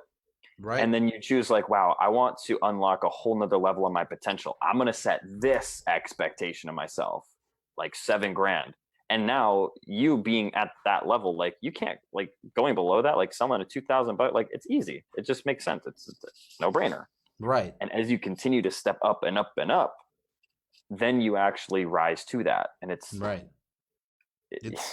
Again, you can't stand in front of a wood burning stove and tell it like, hey, once you give me heat, then I'll add wood. It's just not how it works. Right. Like once you start producing fire, I'll add wood. Like, yeah. You don't get results before you make the investments. Just like he says, the results you want are on the other side of commitment. But commitment, bold commitment comes first. You know, bold declarations and big goals require bold commitments. And those come first. It's funny because again, like your source, you are literally attract what you are, not necessarily what you want. And that's why I love this quote. It's literally my profile picture quote. Like, you don't get what you want in life, you get what you're committed to. And you could want all you want to like have a big, wild, successful business, right? But unless you actually put real commitment into that, and those money, that's one. Mm-hmm. Time, that's another. Actually, so you gave me this framework right here. Teach them the 5. So there's 5 investments, 5 commitments you have to make to get success in anything. Mm-hmm. And most people only know the first 2, maybe the third. But the first one's money. Obviously, you got to give financial resource. You have to commit resources to anything that you want. But that's the easiest one. Swiping the credit card is nothing, dude. Like, I bought the thing, great, you know? Then you have to commit time. You have to schedule out time. You have to commit your presence in being there and actually like being present and like watching the videos if it's a course, or attending the calls if it's a coaching program, or, you know, showing up to the gym if you're trying to lose weight. You have to actually go and commit the time, schedule it out, you know? 3, energy. You got to put in the work. You got to be present. You got to take notes. You got to take action. And those are the 3 that are most common. The 4th one is desire. You have to desire to actually change. You have to desire the outcome that you want. Because there's a lot of people who like go to the gym, you know, let's say they pay the gym membership, they show up to the gym and they actually put in the work, but they don't really care that much about getting in shape. So the work and the time that they're putting in is unstructured. It's not really productive. They're just kind of like, I'm gonna do some curls. I'm gonna do, you know, jog a mile on the bike, and I'm gonna leave. You know, you have to desire to actually change. And after you have the desire to change, the 5th thing is belief. You have to believe that you actually can change. You have to believe that you have the capability and the willpower and the courage and the commitment to actually make those changes and to put in the money and the time, and that all of that will not be wasted, you know? And so many people lack those last 2, especially the belief. because you hear it all the time on sales calls. I don't know if I can do this. I don't know if this is for me. I don't know if I'm meant to be a millionaire. Nobody in my family has ever been a millionaire. Who am I to say that I can be one? And belief's the one that kills dreams. It's not resources or access to things. It's belief. Belief kills dreams more than anything else. Mm-hmm. And other people's belief in you also kills your dreams. Even if you believe in yourself, if others don't believe in you, this is why I preach getting around people who are where you want to be, because they will see things in you that you do not see in yourself. They will see things in you that your family doesn't see in you. They will see things in you that your friends don't see in you. That's why I joined the 7-Figure CEO program. I want to be around other A players who believe that they can do big shit, because then that only cements my belief that I can do big shit. Because being around the One Funnel Away challenge for $100, as amazing and life-changing as it was, it's $100 commitment. You know what I mean? Mm-hmm. And what do you get with $100 commitment? You get $100 worth of belief, and you get $100 worth of desire. And it's not much. That's why that program has a 7% completion rate. 7% of people actually watch the last video. Not do shit, just watch the final video. 7%. Wow. Amazing things have happened. I came from that program. Alex Elliott came from that program. Doug Boughton came from that program. Like, a lot of these top A players came from the OFA. But we're part of that 7%. And we're part of probably the 1% of the 7%, Mm-hmm. But in these higher tier programs, like people that go to Harvard, let's say like top tier, big budget, success is the expectation. It's not the anomaly. It's like, oh, you're going to go make 6 figures when you leave here. Like that's your baseline. So that's why I invest in bigger programs and in more expensive shit, because it's to be around others who have that same level of belief. Somebody who doesn't believe in themselves doesn't sign up for a fucking $25,000 program or 60. Like, you just don't do that, Oh, like, yeah. Especially if it's your money and you can't go and get a student loan for it, Right. Like, 100%. But that's it, man. Those are the 5. Dude, I loved that. That was actually a framework, because if you guys haven't figured this out already, I'm a framework junkie. And yes, this was at like 11:30 at night. Like I got to, didn't have to. It's a pretty dope life I'm living. I got to speak on stage the next morning, and it's 11:30 at night. I'm heading like up to my hotel room, and Mario's like, "Hey, dude, come here for a minute." I was like, "I gotta go to sleep, bro." And we just start talking sales. And if you haven't noticed already, like, we're almost at 2 hours. This just has it been 2 hours? Dude, it's insane. What I can't believe people have stuck around this whole time. Well, on our call, we've been at 2 hours and 15 minutes now. Thank God Zoom doesn't kick us off, because I have Zoom Pro. So like, we're Zoom good. Pro. Zoom Pro. But I was just going to say, like, that framework right there, dude, that kept me up 2 hours just because I was excited. Like, really? When you just get excited about something and you like really understand the long-term implications, like, dude, that goes light years past what motivation can ever create for you. And I am gonna need to hop off here in a couple quick minutes, but we had a great question. I want to like jump on super quick here from Andrea. I saw she was saying, like, do we have to go into debt to make it? Like, what if you don't have the money? And I commented back, I want to make sure that on the video you can hear this, because this is absolutely true. Like, had I not gone into over $10,000 in debt before getting results in my business, I would still be working a minimum wage job to this day. And I was actually like, I will forever be grateful to the sales guy that held me accountable to actually investing in that first program that was $6,000 that I did not have, 100% credit, like 100%. Because even though the program itself did not work out for me, I wasn't in the right place. I'm not going to blame the lack of support. I'm just like, I wasn't able to create anything from it. In spite of that, it was the fact that I got resourceful and elevated my standard for myself. Like, wow, this actually matters enough to me to like put my money where my mouth is. And I didn't quit. Like I continued through that is what got me here. So like, I'm not saying that debt is a must, but when you like actually understand how money works, like you'll have an entirely different perspective on debt rather than like the normal mindset that keeps people broke. Debt is leverage. Like you need I to was be able just to gonna understand say leverage. there's a difference between just debt and leverage. Leverage Yeah. is beautiful. Leverage is, yeah, this is how you can have, debt is bad.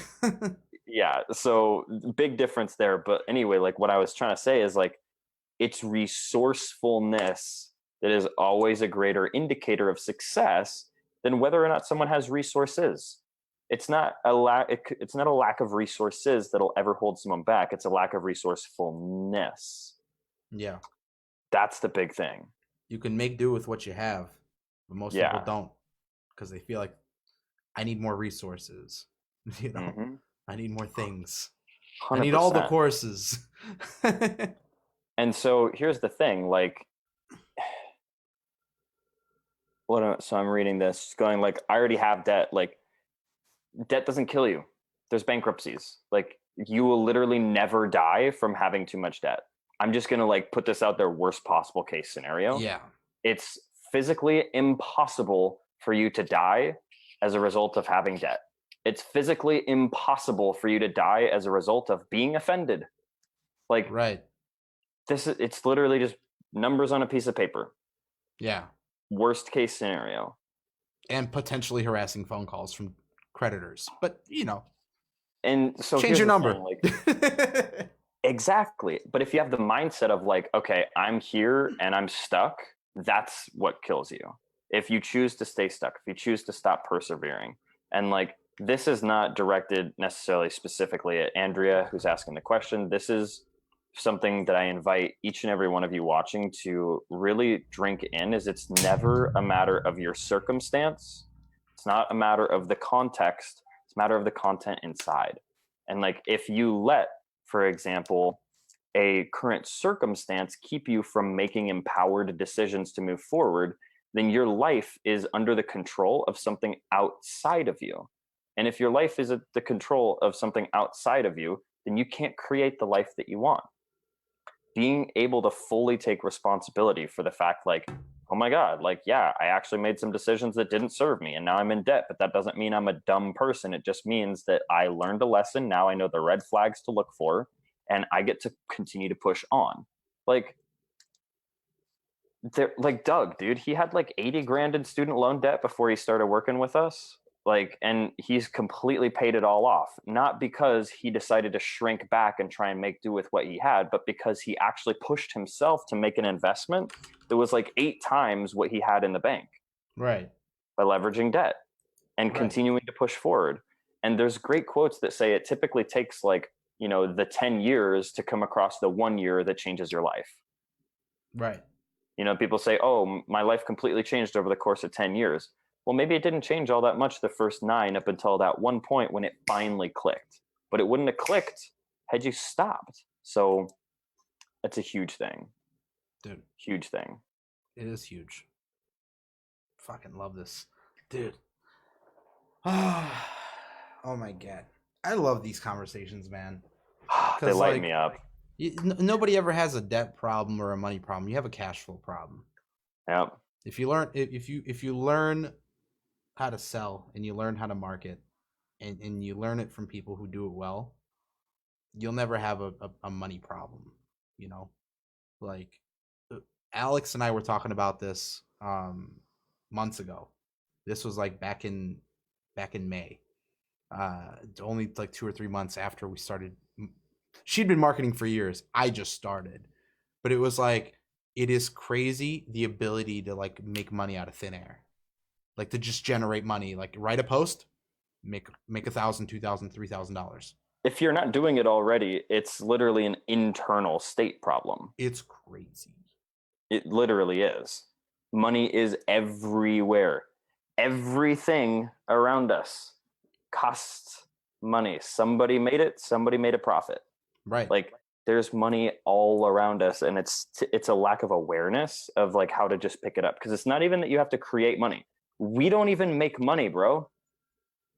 We don't make money. We're just a The channel. the U.S. Treasury makes money. Right. No, not even them. The Federal Reserve makes money. There you go. Federal Reserve makes money. We don't even make money. Right. Nobody makes All we money. do, it's already out there. You just pick it up. Right. Like, this sounds like super woo to someone that hasn't like had the click yet, but it's like there's literally money everywhere. All you have to do is actually be able to communicate and be able to exchange value. it's all we do. Exactly. Just communicate and exchange value. And all money does is it changes hands over and over and over. Nobody makes money. Like you said, nobody actually, you collect it and you give it out again. Like, I make money by producing something, and then I consume other things and give the money away to consume other things. You know? Like, and a constant, people who have a negative cash flow consume more than they produce.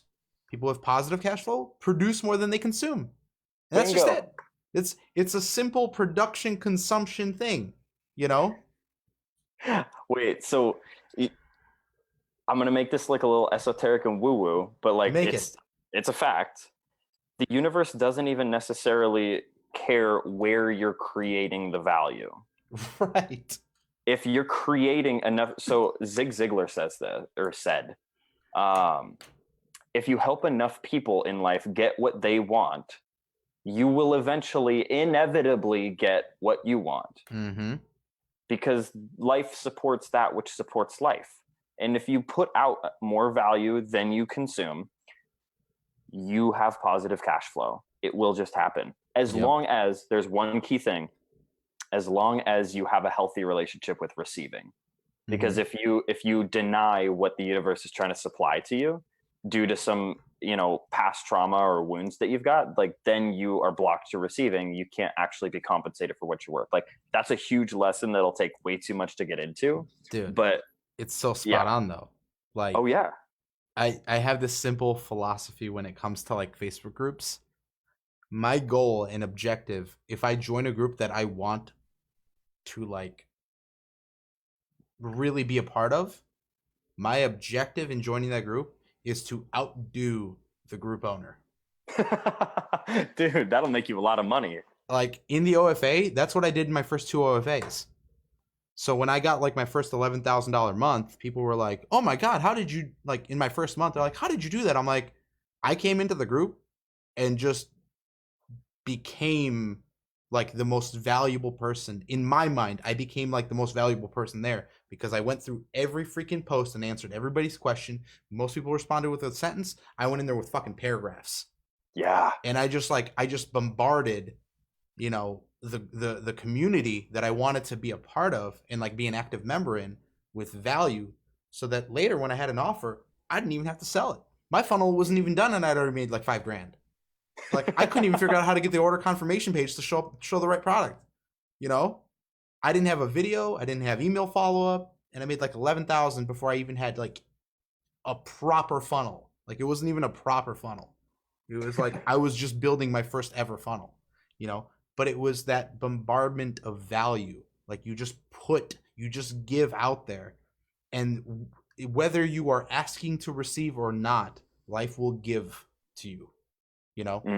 Same when I was in sales. I made it my mission to go and train everybody in the office.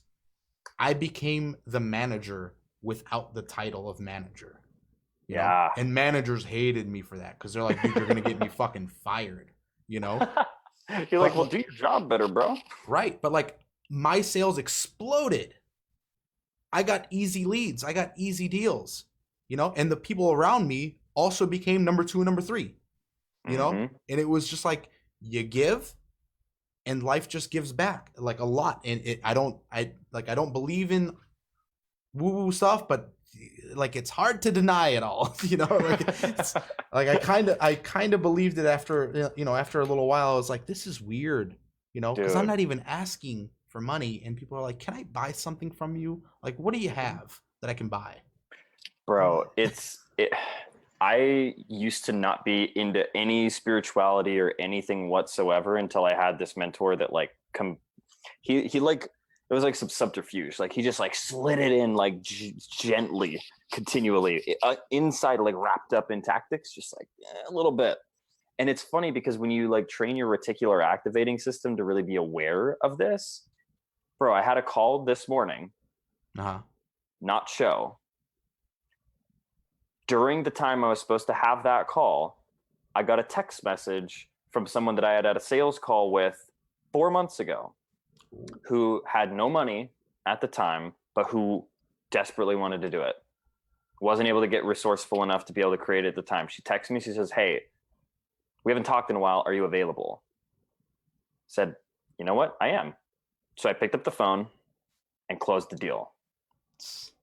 So it's crazy because when you're in the right space and you're continually putting out more than you're taking in, when you are more of a giver than a receiver, right? The universe is going to try to give back to you. It just will. Whether you want to just call it like luck, I mean, shit, create your own luck by being a good person. Yeah. It will come back to you. But then again, I'm going to reiterate it. Like, it's always out there. There is no lack of money. There is no lack of opportunity. If you're giving more than you're taking, it will always be there, but you have to be able to receive it. And you have to be able to receive it. You have to give from an empowered state too. You cannot give from a state of victimhood. Like preach on this, brother. Preach on it. You cannot feel like you are sacrificing. That, I think the word sacrifice is like one of the most disempowering words, because it's like somebody's taking something from. I'm sacrificing. I'm a martyr. And if you behave like a martyr, people like, it may be nice in the books, but like people hate martyrs. Dude, nobody likes a martyr. This is so important. Oh my God. So this right here, we have this false sense of herohood, being the martyr, like feeling like I have to give from my own flesh to you. But this is in and of itself a win-lose relationship. Because if they're winning and you're losing, then eventually you are going to come to the point where you have an empty cup and no one can win anymore. And you resent them. Exactly. It's so huge. Martyrhood is actually not noble whatsoever. And it's one of the hardest things actually for me to continue to embrace on a daily basis, because the patterns that I have naturally from how I grew up and my own traumas, like that I'm aware of, that continue to work through, are that money is hard come, easy go, right? That you have to work hard in order to get what you want. Like these little... I still struggle with that shit, bro. Dude, like there is definitely valor in being someone who is willing to work hard and being like aware of the fact that like life is only as hard as you actually make it. And if you're willing to let opportunity come in, if you're willing to accept support, if you're willing to receive when someone's just like, shut up and let me pay you, things can be a lot easier than we make it. And like, those are some of the biggest things that I continue to like speak out because I deal with them myself. Right. But like, so big, there's no lack of opportunity. There's just a lack of people who are willing to actually bring it in because they feel that that puts them in a weak and disempowered state. So I want to make this super clear. When you choose not to receive, you break the cycle of giving. And there's, in my opinion, no better feeling than giving something unconditionally to someone else that like needs it. Like, how good does it feel to like make someone's world? Like, they're just so excited because you gave them something that maybe it was something they needed or it just means so much to them. It feels so good to you to give. Right. But if they were to go, don't need it, thanks anyway, and not receive it, then it doesn't feel good. They rob you of the joy of actually having the ability to give. So when you put yourself on the other shoes and you realize like actually graciously receiving is in and of itself giving a gift, changes so much. And that's with everything. That's not just with money, bro. And that's not just with physical gifts. That is compliments. Everything. That is kind words. That is love. That is like everything, like compassion, allowing somebody to tell you like, you look amazing today. And if you're like, I don't think so, like, just say thank you. Like, receive the good because it makes them feel amazing when you say, thank you so much. I needed to hear that. It means Like, so much to me. Yes. Yeah. Oh, dude. It makes my day when I write something or I do a video and somebody's like, I needed that today. I'm like, Yeah. like I feel alive when somebody says that, you know? Yeah. Like, oh my God. It's giving and receiving, like, is not just about value and money and courses and products. It's everything in your life. Yeah. You know? Like, imagine being in a relationship where, so like, you want to support the other person, right? Yeah. Like, a man wants to provide, a woman wants to take care.